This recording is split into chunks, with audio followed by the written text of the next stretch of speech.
बोलती पुस्तके. ज्यांना वाचनाचा नाद त्यांना बोलती पुस्तके घाली साद. आमचं चॅनल सबस्क्राईब करा आणि सबस्क्राईब करायला इतरांनाही सांगा. नमस्कार श्रोते मित्र हो, बोलती पुस्तके सादर करीत आहे लेखिका शुभांगी भडबडे लिखित कादंबरी मृत्युंजयाचा आत्मयज्ञ. प्रकरण 30. 1942 साल उजाडलं आणि देशात चाललेल्या असहकार आंदोलनाने ऑगस्टपासून संपूर्ण देशात असहकार आंदोलन उभं केलं. महात्मा गांधींसह चले जाओ भारत छोडो, क्विट इंडिया अशी घोषणा करत हजारो लोक रस्त्यावर उतरले.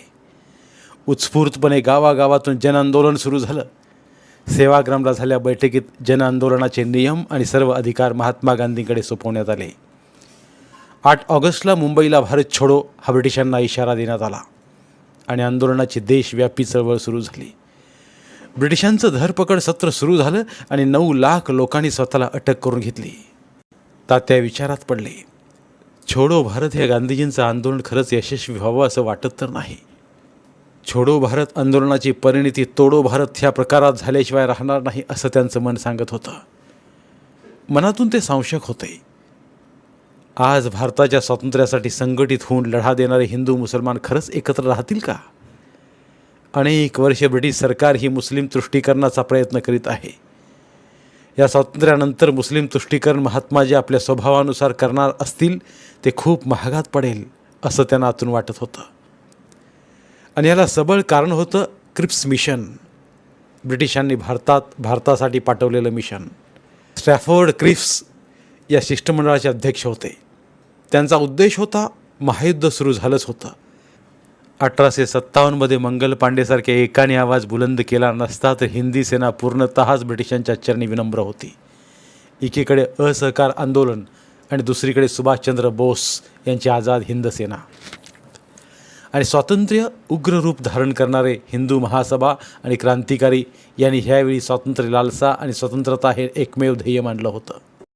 त्यामुळे सर्व ज्येष्ठ नेत्यांचं लक्ष ब्रिटिश सरकारच्या हालचालीवर आणि धोरणावर लागलं होतं. राजकारणाचे वारे देशभर वाहत होते तरी ब्रिटिश सरकार ही सूक्ष्म हालचालीवर लक्ष देऊन होतंच. खरं तर हा बुद्धिबळाचा पटच होता. 1940 मार्च महिन्यात मुस्लिम लीगचं राष्ट्रीय अधिवेशन लाहोरला झालं. मुस्लिम लीगची पावलं हळूहळू वेगळ्या राज्याच्या मागणीसाठी पडू लागलेली तात्यांना जाणवू लागलं आणि तेच प्रत्यक्ष ह्या राष्ट्रीय अधिवेशनात घडलं. त्यात मुस्लिम बहुल प्रदेशाची स्वतंत्रता आणि राज्याची मागणी पुढे आली. तात्या सतत आपल्या भाषणातून मुस्लिमांचं तुष्टीकरण करू नका, भारतभंग करू नका असं सांगत होते. परंतु राम रहीम एकता सुदृढ आहे असं सांगणारे अनेक ज्येष्ठ नेते दाखले देत होते आणि पटवूनही देत होते. परंतु देशभर उभारलेली ही क्रांती चळवळ संघटन आणि नियोजन नसल्याने असफल होण्याची चिन्ह दिसू लागली होती. आपलेच हिंदू सैनिक हिंदूंना कारावासात पाठवण्यासाठी पकडत होते. समाज संभ्रमित होता. कुठेतरी माणसाला आश्वस्त करणारा नेता हवा होता. आपापल्या परीने वाढलेला हा असंतोष पराकोटीला जात होता. महात्मा गांधींनाही हे सारं आयोजन यशस्वी झालं नाही याची जाणीव होती. परंतु ही सुरुवात नसल्याने काही चुका होणारच हे सर्वांनी गृहीत धरलं होतं. तात्या बाबा त्याही परिस्थितीत सांगत होते, केवळ पकडून घेऊन असहकाराने सामर्थ्यशाली ब्रिटिश साम्राज्य हादरणार नाही. फक्त आंदोलनाची नोंद घेत सरकार सजग होईल. एकदाच करा, परंतु असं सामर्थ्यशाली कार्य करा की देशाला स्वातंत्र्य मिळायलाच हवं. तुरुंग भरल्याने हे कार्य होणार नाही. राष्ट्रभक्तांनी सशस्त्र चळवळ सुरू करायला हवी. त्याचवेळी क्रांतिकारकांचं सैनिकांचं सहकार्य आझाद हिंद सेनेला मिळाल्याने जपानमध्ये स्थायिक झालेले रासबिहारी बोस आणि सुभाषचंद्र बोस यांनी तात्यांचे आभार मानले. सांप्रतची स्थिती पाहता भारताचे लोक मेंढ्यासारखे एकामागे जात आहेत याचा त्यांना क्रोध आला. तात्यांना मनापासून वाटलं, आता नको ते राजकारण, नको ते समाजकारण, नको ते हिंदू महासभेचं अध्यक्षपद. थोडं काही झालं की त्यांना थकल्यासारखं व्हायचं. ताप चढायचा आणि ताप चढला की त्याला स्वतःचाच संताप व्हायचा. पण तो तासभरही राहायचा नाही. मन सतत नव्या योजनांना पंख लावून स्वैर आकाशात उडायचं. देशभरात फिरून यायचं. दुसऱ्या महायुद्धात हिंदुस्थानचा कसा लाभ होऊ शकेल याचा विचार करायचा. मनाला पंख तर शरीराला ताप असायचा. अंदमानातल्या मृत्यूशयेवरून ते परत येण्यात काहीतरी प्रयोजन असावं किंवा ज्या देवीसमोर स्वातंत्र्याची आकांक्षा केली होती ती पूर्ण व्हावी असंच नियतीला वाटत असावं, असं त्यांना वाटत होतं. माई म्हणायच्या, सलग 8 दिवस तरी विश्रांती घ्यावी म्हणजे पुढे त्रास होणार नाही. तात्यानं ते पटायचंही, परंतु 1 तासातच ते अस्वस्थ व्हायचे. आजही ते बिछाण्यावर आडवे तर झाले होते, परंतु मनात अनेक विचार होते. सिंगापूरच्या आझाद हिंद नभोवाणीवरून नेताजी सुभाषचंद्र बोस म्हणाले, काँग्रेस आणि त्यातले लोक बहुतेक अदूरदृष्टीचे आहेत. हिंदी सेनेला हवा तसा सन्मान देत नाहीत. कुठे काही मिळालं नाही म्हणून सैन्यात भरती झालेले भाडोत्री समजतात. परंतु उत्साहाची आणि अभिमानाची गोष्ट ही आहे की वीर सावरकर आजच्या तरुणांना सैन्यात सामील व्हावा हा एक प्रकारे आदेश देत आहेत. कारण हिंदी तरुणावर त्यांचा विश्वास आहे. शिवाय ते भाडोत्री किंवा पोटार्थी नसून स्वतः देशनिष्ठा जपणारे आहेत. ब्रिटिशांच्या सेनेत असल्या प्रवीण आणि युद्धात मुरलेल्या सैनिकाचा पुरवठा होतोय आणि होत राहील. हेच तरुण सावरकरांनी म्हटल्याप्रमाणे देशाच्या स्वातंत्र्यासाठी बलिदानही करतील. सावरकरांचं राजकारणाचं पूर्णतः हिंदूकरण आणि हिंदूंचं सैनिकीकरण हे आता घोषवाक्यच व्हायला हवं.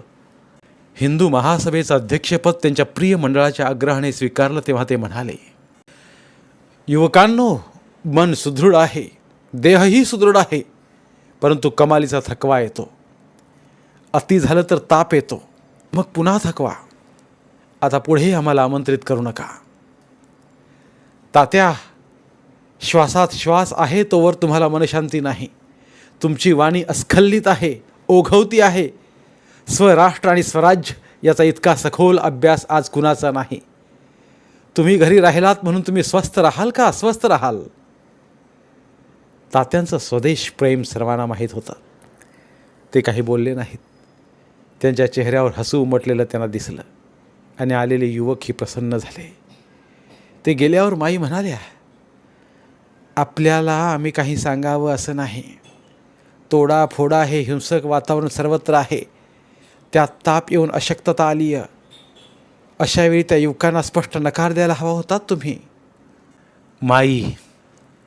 माई, आम्हाला कळते तुमची काळजी, परंतु आजवर तुम्ही आम्हाला जे म्हणालात इतक्या ते आमच्याच काळजीपोटी म्हणालात.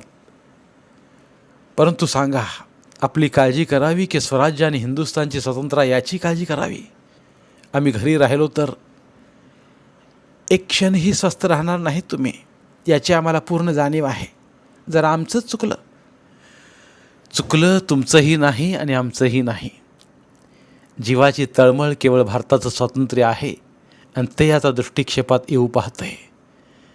अशावेळी आम्ही आकाशातले तारे मोजावे की धर्तीवरच्या ताऱ्यांना जवळ घ्यावं? माई काही बोलल्या नाहीत. अखेर वळता वळता त्या म्हणाल्या, विश्वासाला नेलं तर? अहो माई, त्याची नोकरी आहे, शिवाय 8-10 दिवस सुट्ट्या लागतील. आता आम्हाला लोक सैन्य भरती करणारे रिक्रूट वीर म्हणू लागले. तरीही चालू असल्या महायुद्धाबद्दल काय मत आहे हे जाणून घ्यावंसं वाटत होतं.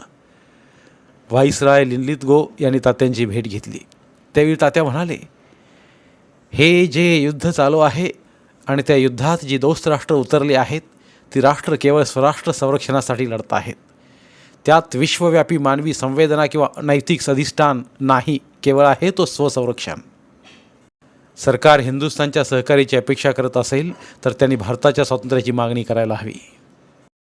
आणि व्हाईसराय, आपल्या भारताच्या स्वातंत्र्यासाठी जर हिंदी सैनिकांचं सहकार्य अपेक्षित असेल तर आम्हा हिंदुस्थानी लोकांना अंतर्गत स्वराज्य द्यायला हवं. जर आपल्याला मान्य असेल तर वायव्य सरहद्द प्रांताच्या सीमेवर शीख आणि गुरखा सैन्य ठेवावं. व्हाईसराय प्रसन्न झाले. ते म्हणालेही, आश्चर्य वाटतं. अंदमानातून परत आल्यावरही तुम्ही सद्यस्थितीत आपले विचार अत्यंत सूक्ष्म अभ्यास करून मांडता आहात. आंतरराष्ट्रीय महायुद्धावर तुम्ही जे विश्लेषण केलं ते खरोखर योग्य असं आहे. महायुद्ध संपणारच आहे. त्यावेळी सैन्यात भरती झालेले हिंदी सैनिक साहजिकच स्वातंत्र्यासाठी लढतील याची त्यांना खात्री होती. आणि असंख्य ठिकाणी प्रांतात जाऊन त्यांनी सभांतून हेच सांगितलं. ह्याही पुढे जाऊन त्यांनी लोकांना स्पष्ट केलं की आज युद्धात सहभागी झाले हिंदू मुसलमान काही झालं तरी विभक्त होण्याचा प्रस्ताव मांडतील. आणि स्वातंत्र्य देण्याची, भारत सोडण्याची ब्रिटिशांनी तयारी केलीच तर कूटनीती तज्ज्ञ ब्रिटिश सरकार हे विभाजन करील असं आम्हाला मनातून वाटतं. कारण परिस्थितीचा जो अभ्यास केला आहे तेव्हा असं भाकीत करताना आम्हाला उगाच मौन धारण करणं प्रिय नाही. भाषणं करून गावोगावी जाऊन तात्या थकले होते. आता नको राजकारण आणि नको ते हिंदू महासभेचं अध्यक्षपद असं वारंवार त्यांना वाटत असतानाच त्यांनी मदुराईला होणाऱ्या हिंदू महासभेच्या अधिवेशनाला जाण्याचा निर्णय घेतला आणि ते काही कार्यकर्त्यांसह गाडीत बसले. गाडीचा वेग, खिडकीतून येणारा वारा, गाडीच्या आवाजासह गती यातून त्यांची झोपच हरवली होती. प्रत्येक स्टेशनावर थांबणारी ही गाडी रात्री मात्र शांत जाणार होती. मधल्या स्टेशनवर त्यांचे होणारे सत्कार खरं त्यांना कष्टाचे होते, परंतु आता रात्री मात्र त्यांना मोकळं वाटलं. झोप मात्र त्यांना येत नव्हती. आयुष्याची कितीतरी स्टेशनं ते स्वतःही पार करून इथंवर पोहोचले होते. विरोधकांनाही त्यांची मतं पटतच नव्हती असं नाही, परंतु स्वमताचाच राजकीय स्थितीसाठी त्यांचा आग्रह होता. हिंदू महासभा, राष्ट्रीय स्वयंसेवक संघ, काँग्रेस आणि नेताजी सुभाषचंद्र बोस अशा समाजात एक एक भिंती निर्माण झाल्या होत्या. काँग्रेसची धोरणं वगळता इतर साऱ्या भिंती प्रसंगी एकच होत्या. राष्ट्रीय स्वयंसेवक संघाला स्वराज्य आणि पुढचं स्वराज्य हवं होतं. हिंदू राष्ट्र हवं होतं. नेताजी सध्या तरी स्वातंत्र्यापर्यंत सीमित होते. काँग्रेस हिंदू मुस्लिम एकी करून असहकाराने स्वातंत्र्य मिळवू पाहत होती. तात्या पुढे पाहत होते. भारताचा भूभाग, भारताचा खंड असणं हिंदुत्वाचा पुरस्कार करत होतं. हिंदू राष्ट्र हा शब्द त्यांना अभिप्रेत होता. हिंदुस्थानात राहणारे सर्व धर्मपंथ एकाच हिंदू राष्ट्राचे घटक आहेत हे ते वारंवार सभातून सांगत होते. तसंच सीमारक्षण ह्यासाठी सैनिकीकरण ह्यावर भर देत होते. आणि हेच लोकांना सांगण्यासाठी प्रकृतीची चिंता न करता ते फिरत होते. त्या दिवशी एकाने सहज प्रश्न केला, राष्ट्रीय स्वयंसेवक संघ संस्कार, संस्कृती, सेवा संवर्धन करणारी संस्था आहे, तर हिंदू महासभा हिंदूंची मुख्यतः धार्मिक संस्था आहे का? महाशय, आपला पूर्णतः गैरसमज आहे. प्रत्येकाने आपला धर्म अवश्य पालन करावा. त्यातले नीतिनियम, परंपरा पालन कराव्यात. हिंदू महासभा ही राष्ट्रीय संस्था आहे. ह्यात सर्व धर्मांची माणसं असावीत. हिंदुत्व ह्या शब्दाचा अर्थ हिंदुइझमपेक्षा कितीतरी व्यापक आहे. असं कसं सावरकर? तुम्ही म्हणता हिंदुइझम संकुचित शब्द आहे. एकाच धर्माचीच आचारसंहिता म्हणजे हिंदुइझम नाही, तर अनेक धर्मांच्या व्यक्तींनी आपापल्या आचारसंहिता यांचं पालन करत एक नैतिक आचारसंहिता देशासाठी आहे, ज्यात परस्पर स्नेहभाव आणि हिंदू राष्ट्रात राहण्याचा आपलेपणाचा भाव अपेक्षित आहे. महाशय, पांढरा स्वच्छ चष्मा लावला तर हे कळेल, आणि रंगीत चष्म्याने जग बघाल तर जग कळायला चष्मा काढावा लागेल. महाशय, आपण बुद्धिवादी आहात म्हणून सांगतो ही हिंदू राष्ट्रसभा आहे. परंतु हिंदू शब्दच का? अन्यही नाव देऊ शकता. कारण हिंदू हे स्वयंमेवच राष्ट्र आहे. भाषा, संस्कृती यात एक असणारे हे पितृराष्ट्र आहे.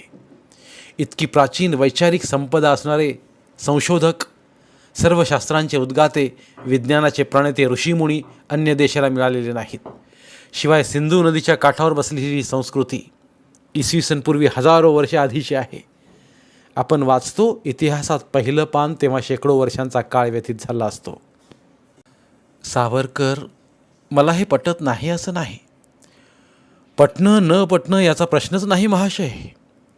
तुमची मातृभूमी हीच राष्ट्रमाता आणि राष्ट्रपिता आहे. भरभरून देणार, घडवणारा निसर्ग आणि जल, वायू, आकाश, धरती ही आपल्या देशाची संपन्नता आहे. ह्या भूमीवर स्नेह करणाऱ्यांनी तिचा विकास करावा, बंधुत्व असावं, तिचं रक्षण करावं, ही आपली कर्तव्यता नाही का? बरोबर आहे सावरकर. मी हिंदू महासभेबद्दल बोलतोय. महाशय, हिंदू महासभेचे विशिष्ट महत्कार्य कोते, हिंदू विरोधी आणि संकुचित ध्येयाचे आहे असं तुम्हाला वाटतं का? तात्याने अनेक उदाहरणं देत स्पष्ट केलं. तेव्हा ते ग्रस्त म्हणाले, ज्ञानेश्वरांसारखं हे विश्वची माझं घर ही हिंदू महासभेची कल्पना आहे का? तात्या हसले. विश्वात्मक देवाला पसायदान मागणारे ज्ञानेश्वर आपल्याच राष्ट्राचे आहेत ना महाशय. तेव्हा आपण सध्या राष्ट्रातल्या हिंदू महासभेचा विचार करू. मगच विश्वाचा विचार सहजच त्यात दिसेल. सावरकर, अनेकांचे तुम्ही प्रेरक आहात, परंतु सर्वांचे नाही. असं का? तात्या आता खळखळून हसले. महाशय, एकाच परिवारात आपण सर्वांना प्रिय असतो का? अनेकदा केवळ रक्ताने जोडलेले असतो. परिवारात सर्वांनाच आपली मतं पटतात का? तसं आहे. सर्व समविचारी कसे असतील? आम्ही प्रेरक असू वा नसू, आमचे विचार आम्ही मांडतो ते मनात राष्ट्रहिताची प्रबळ भावना आहे म्हणून. राष्ट्रीय, जातीय किंवा संकुचित चळवळी मानवतेला किंवा हानिकारक ठरतात तेव्हा त्या अपयशी ठरतात. हिंदू महासभा तिच्या विचारप्रणालीने पूर्णपणे राष्ट्रीयच आहे. तात्यांची प्रतिपादन करण्याची निर्भय आणि ठाम शैली पाहून त्यांच्यासोबत प्रवास करणारे ते महाशय मौन झाले आणि गाडीच्या खिडकीतून बाहेर पाहू लागले. तात्याने त्यांना पाद मस्तक निहाळलं. वेळेचा उपयोग करून घ्यावा म्हणून ते प्रश्न विचारत आहेत असं प्रारंभी तात्यांना वाटलं. नंतर त्यांचे प्रश्न ऐकून ते कोणत्या विचारप्रणालीचे आहेत याची उकल त्यांना होईना. खिडकीतून आत पाहत त्यांनी प्रश्न विचारला. स्वराज्य आणि स्वातंत्र्य यात नेमकं काय अभिप्रेत आहे? स्वातंत्र्य म्हणजे स्वराज्य असेलच असे नाही. अल्लाउद्दीन खिलजी बाबर यांचं राज्य होतं. आज ब्रिटिशांचं राज्य आहे. आपण तसे स्वतंत्रच आहोत. परंतु असं वाटणं आणि असणं यात फरक आहे. राणा प्रताप, राणा संग, शिवाजी महाराज का लढले मग आपल्याच देशात? स्वातंत्र्यासाठी आणि अत्याचारविरहित स्वतंत्र आपलं राज्य व्हावं म्हणून. त्यांची स्वराज्याची कल्पना केली तरच स्वातंत्र्याचा अर्थही कळेल. खरं ना? भौगोलिक स्वातंत्र्य म्हणजे स्वराज्य नाही. त्या महाशयांनी मानेने होकार दिला. तात्यारावच पुढे म्हणाले, संयुक्त हिंदी राज्य आणि अल्पसंख्याकांची सहकारिता, त्यांचं समाधान सामावणं आवश्यक आहे. अल्पसंख्याकांना सामावून घेतल्यात हिंदू राष्ट्र सबळ होईल. हिंदुस्थानात राहणाऱ्यांनी स्वतःला हिंदुस्थानी म्हणून घ्यायला हवं. आताच पहा, हिंदुस्थान, भारत असे शब्द न वापरता मुस्लिम इंडिया म्हणतात. हा इंडिया शब्द स्वातंत्र्यानंतर हरवला पाहिजे आणि सर्वांचा एक ध्वज, एक राष्ट्र, एक भूमी असायला हवी. मला मान्य आहे सावरकर. गाडी स्टेशनावर पोहोचण्याच्या बेतात आली तसं ते म्हणाले.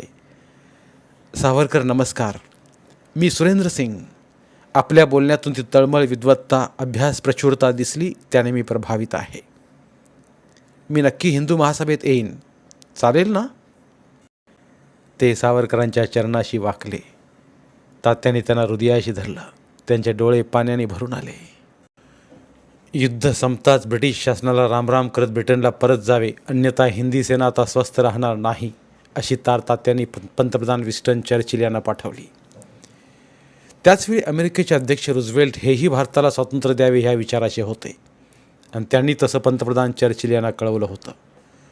पंतप्रधान चर्चिल यांनी नाईलाजाने भारताच्या स्वातंत्र्याची योजना तयार करायला क्रिप्सला स्वातंत्र्य मिळतंय आणि केव्हा एकदा क्रांती यज्ञातल्या समिधा पडणं बंद होईल असं झालंय. मनाचं आकाश कोंडलंय चहू बाजूंनी. त्या व्याकुळ व्हायच्या. त्यांना समाज माहीत नव्हता, राष्ट्रीय व्यापकता, सर्वसमावेशकता माहीत नव्हती.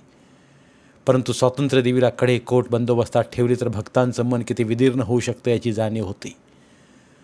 परंतु प्रकृती बरी नाही. 2 दिवस तर विश्रांती घ्यावी असं त्यांचं मत होतं. बाबाही आजारी होते. तरीही त्यांनी बैठक बोलावली होती आणि बाळभाऊजीही तिथे आहेत याची माहिती मिळाल्याने त्या सुखावल्या. परंतु दुसऱ्या दिवशी जेव्हा हिंदू महासभेच्या कार्यकर्त्यांची घरी बैठक झाली तेव्हा आता त्या अविरत बोलत होते, सूचना देत होते, आपल्या दौऱ्याच्या सूचना देत होते. स्वातंत्र्याची उष्प्रभा लवकरच क्षितिजावर येईल. तोवर भारत एकसंघ राहावा म्हणून आपल्याला लोकजागृती करायची आहे. हे राष्ट्राचं एकसंघत्व भारताला आर्थिक, सामाजिक, राजकीय, धार्मिक समृद्धी देईल आणि 62 जणांच्या मागणीनुसार झालं तर भारत खंडित होईल. मुस्लिम धर्माचं प्राबल्य वाढेल आणि देशात अराजक होईल. त्यासाठी राष्ट्र अखंड असणं गरजेचं आहे. आपल्याला जागृत करायला हवं. अभेद्य ठेवणं राष्ट्र किती महत्त्वाचं आहे हे सांगायला हवं. संध्याकाळी ते तापाने फणफणले आणि बोलताना एकदम ते थांबले. कोणीतरी डॉक्टरांना फोन केला. डॉक्टर आल्यावर म्हणाले, सावरकर, तुम्हाला एकच औषध आहे, ते म्हणजे सतत कार्य करावं, ते सतत चालू ठेवावं. तात्या हसले. डॉक्टर, हे जीवातलं चैतन्य कशासाठी? राष्ट्रासाठी राहील तरच आमच्या आत्म्याला शांती मिळेल ना. तसाही हा देह नैशर आहे. आज काय उद्या काय जायचंच आहे. राष्ट्रासाठी जगणं आणि मरणं आम्हाला मान्य आहे. डॉक्टर एवढंच करावं की आम्हाला असं औषध द्या ज्याच्यामुळे सतत राष्ट्राचे विचार करायला आम्हाला संजीवनी यावी. डॉक्टर काही बोलले नाहीत. त्यांनी इंजेक्शन दिलं आणि औषधं दिली आणि म्हणाले, तुमच्या मनासारखं अवश्य जगा. त्यांनी बाबांना रात्री दूरध्वनी करीत म्हटलं, आपण मुस्लिमांचा निषेध करण्याचा एखादा दिवस निवडला तर? असं करता येईल का? येईल, कारण मुस्लिम लीग भारतात पक्के पाय रोवण्याची स्वप्न पाहत आहे. आजवर मुस्लिमांची राजवट सहन केली, त्यातून मुक्त होण्यासाठी भारताला कितीतरी वर्ष लागली आणि नंतर ही ब्रिटिश राजवट. अशावेळी निषेध केल्याने त्यांच्या हे लक्षात येईल की हिंदुस्थानात हिंदूही जागृत आहेत. अगदी योग्य आहे, कारण बॅरिस्टर जिना जोर धरू लागलेत, मागणेही जोर धरू लागल्यात, भारतातली राज्य विभक्त व्हावीत असा प्रयत्न करू लागलेत. हे योग्य नाही तात्या. येत्या 10 मेला आपण हा निषेध दिन करावा, कारण 10 मे 1857ला स्वातंत्र्याची चळवळ सुरू झाली होती, तेव्हा हाच दिवस योग्य राहील. आम्ही आता पुन्हा प्रांताप्रांतात दौरा करणार आहोत. परंतु प्रकृतीचं काय? बाबा घरी राहून प्रकृती ठीक राहील का? आणि शरीर म्हटलं की त्याला ताप येणार, अशक्तपणा येणार, परंतु मन फुलणाऱ्या चाफ्यासारखं प्रसन्न आहे. रोज रात्री तात्या बाबांना फोन करत होते. डॉक्टर नारायण सांगलीला जाताना माई काहीतरी पदार्थ करून पाठवत होत्या. शांताबाई पण रिकामा डबा कधी पाठवत नव्हत्या. संसार 2 होते, पण साऱ्यांची एकाच स्नेहभावनेने दृढ होती. तात्या बाबा नेहमी एकमेकांना काळजी घ्यावी असं सांगत असायचे. माई कधी असल्यास तर त्या म्हणायच्या, 3ही भाऊ सारखेच एकमेकांना काळजी घ्यायला सांगतात, पण स्वतः कुणीही काळजी घेत नाहीत. तात्या प्रसन्न हसायचे. तात्या विचार करत होते, पाकिस्तान दिला म्हणजे सारं शांत होईल आणि हिंदुस्थानविषयी प्रेम असणारे मुस्लिम सारेच पाकिस्तानात जातील. हे केवळ स्वप्नरंजन आहे, भोळसट कल्पना आहे. उलट ते हिंदुस्थानात राहतील आणि स्वतःला पाकिस्तानी म्हणवून घेतील. पाकिस्तान निर्माण झाल्याने कुठलाही प्रश्न सुटणार तर नाहीच, अधिक जटिल होईल. हे राष्ट्राचे पिता असलेल्या महात्मा गांधींना का जाणवत नाही? कदाचित देवभोळ्या गांधींना राम रहीम एकच आहे हे कळत असलं तरी त्याचे भक्त सांप्रत विद्यमान आहेत याची जाणीव का होत नाही? पाकिस्तान वेगळा भाग मुस्लिमांना देणं हे जिनांचं म्हणणं अगदी कुठल्याही बाजूने योग्य नाही. कोणीच कसा आवाज बुलंद करत नाही. आम्हीच तेवढे का ओरडतो आहोत? सर स्ट्रॅफर्ड क्रिप्स आणि सर तेज बहादूर सप्रू यांच्याशी तात्याने युक्तिवाद करत म्हटलं, कोणत्या विश्वासावर सांगता की पाकिस्तान वेगळं केल्यावर मुस्लिम लीग शांत राहील? हिंदुस्थान हिंदूंचं आहे. या राष्ट्रात विद्यमान सर्व हिंदू आहेत. त्यांना वेगळं स्थान देणं म्हणजे भारताचा अखंडत्व नष्ट नाही का होणार? नाही होणार असं वाटत असेल तर पुराव्यानिशी सिद्ध करून दाखवावं. त्याचवेळी मुंबईला गवालिया टँकपासून महात्मा गांधींच्या क्विट इंडिया भारत छोडो चले जाओ या आंदोलनात सुरुवात झाली होती. हिंदू महासभेच्या अनेक लोकांना त्या आंदोलनात भाग घ्यायला होता. खरं तर तात्यांचा आंदोलनाला विरोध नव्हता. ही एक चळवळ होती आणि कुठल्याही स्वातंत्र्य चळवळीला विरोध असण्याचं कारण नव्हतं. महात्माजी त्यांचे किंवा देशाचे शत्रू नव्हते. परंतु हिंदू महासभेच्या शनिवार वाड्यासमोर असलेल्या विराट सभेत तात्या म्हणाले, कोणत्याही परिस्थितीत काँग्रेस देशविभाजनाला मान्यता देणार नसेल तर सर्वांनीच या आंदोलनात सहभागी व्हावे. तसे आश्वासन महात्माजींनी समाजाला द्यावं, तरच हिंदू महासभा ह्या चळवळीत सहभागी होईल. ते मनोमन म्हणाले, महात्माजी हे आश्वासन कधीच देणार नाहीत, कारण परिस्थिती त्यांच्या आटोक्याबाहेर जाताना आम्हाला तरी दिसते. आम्ही एकटेच हे दृश्य पाहतोय की काय? देशाचं विभाजन होऊ घातल्याचं ते दृश्य बदलणं केवळ महात्माजींच्या हातात आहे. प्रगटते ते म्हणाले, आज राष्ट्राला स्वातंत्र्य हे जितकं सत्य तितकंच मुस्लिमांबद्दल सत्य जाणून घ्यायला हवं. मुख में राम और बगल में छुरी असं तर नाही ना? त्यांनी ह्या चळवळीत एकत्र येण्याचं प्रयोजन? महात्माजींनी ह्याबाबत आपली भूमिका स्पष्ट मांडावी. परंतु काँग्रेसने ती भूमिका स्पष्ट केलीच नाही. उलट ते मुंबईला भरल्या अधिवेशनात म्हणाले, इंग्रजांनी आता भारताला स्वातंत्र्य द्यावे, त्यांनी हा देश सोडावा. तसं करताना इंग्रज सरकार मुस्लिम लीगकडे सर्व सत्ता बहाल करणार असेल तरी आमची हरकत नाही. मुस्लिम लीगने बनवल्या कुठल्याही सरकाराला विरोध तर करणारच नाहीत. उलट त्या सरकारमध्ये काँग्रेस सहभागी होईल. हिंदू महासभेचा एक युवक आपल्या काही मित्रांसह त्या बैठकीला उपस्थित होता. तो एकदम ओरडला, महात्माजी, हे आम्हाला मान्य नाही. हा राष्ट्रावर अन्याय आहे. असा अन्याय तुम्ही करू नये. त्या युवकाच्या मित्रांनी त्याच्या तोंडावर हात ठेवून त्याला खाली बसवलं. तो चरफडत खाली बसला. त्याच्या मित्रांनी त्याला सभेतून दूर नेत म्हटलं, ह्या सभेत कशाला ओरडतोस? सावरकरांनी म्हटलंय ना, भाग घेऊ नका आंदोलनात. नाही घ्यायचा, संपलं. परंतु मुस्लिम कोण सत्ता घेणारे? हिंदू बहुल आणि हिंदूंच्याच हिंदुस्थानात असा अन्याय का? त्याला ओढत सर्वांनी बाहेर नेलं.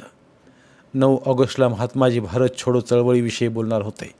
पण 8 ऑगस्टलाच जवाहरलाल नेहरू, महात्मा गांधी, आझाद, वल्लभभाई पटेल आणि ज्येष्ठ काँग्रेस नेत्यांना ब्रिटिश सरकारने अटक करून गुप्त ठिकाणी नेलं. परिणामी देशात प्रचंड असंतोष उफाळला. सगळीकडे जाळपोळ, मोडतोड सुरू झाली.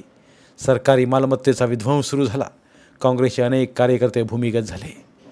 रेल्वे रूळ तोडण्यात आले, दूरध्वनी तोडण्यात आले, पूलसुद्धा तोडले गेले, दुकानं जाळण्यात आली. समाजाचा सरकारविरोधी रोष उफाळून आला. तात्या सावरकर सदनातून जाळपोळ पाहत होते. माई चिंताग्रस्त होत होत्या. विश्वास अजून घरी परतला नाही. येईल, तात्या दृढ विश्वासाने म्हणाले. पहा ना कसं वातावरण पेटले. माई, नोकरीला असलेल्या मुलाला ही समज नक्कीच आहे. काळजी करू नका, तो सुरक्षित घरी येईल. त्या मौन झाल्या. काळजीने त्यांच्या डोळ्यांतून अश्रू वाहू लागले. तात्यांचं लक्ष जाताच ते म्हणाले, उगाच काळजी करू नका माई, तो अवश्य येईल. त्यांना दिलासा नको होता. त्यांना हवा होता एकुलता एक पुत्र विश्वास.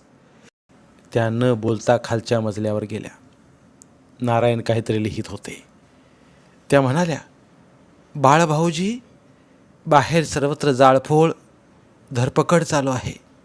विश्वास आला नाही अजून.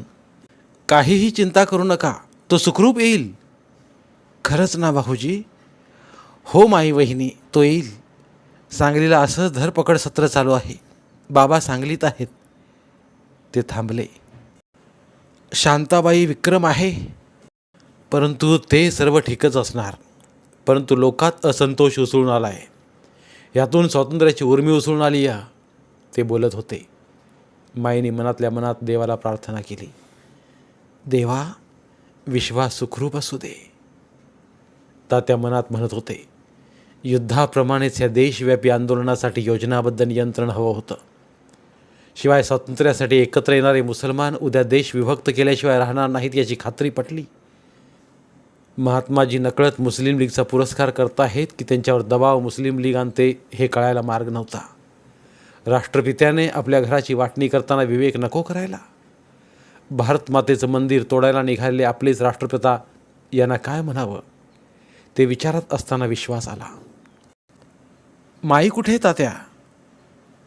त्यांची तंद्री भंग पावली. असतील त्या स्वयंपाकघरात. विश्वास आत गेला तसं त्याने आपले कागद आणि लेखणी घेतली आणि ते लिहू लागले. धन्यवाद. उर्वरित कादंबरी पुढील भागात. धन्यवाद. बोलती पुस्तके श्रोते मित्रांसाठी मराठी साहित्याचा खजिना फक्त 59 रुपयात. फक्त 59 रुपये माफक फी भरून आमच्या साहित्यरत्न या चॅनलचे सभासद व्हा व भरपूर मराठी ऑडिओ बुक्सचा आस्वाद घ्या.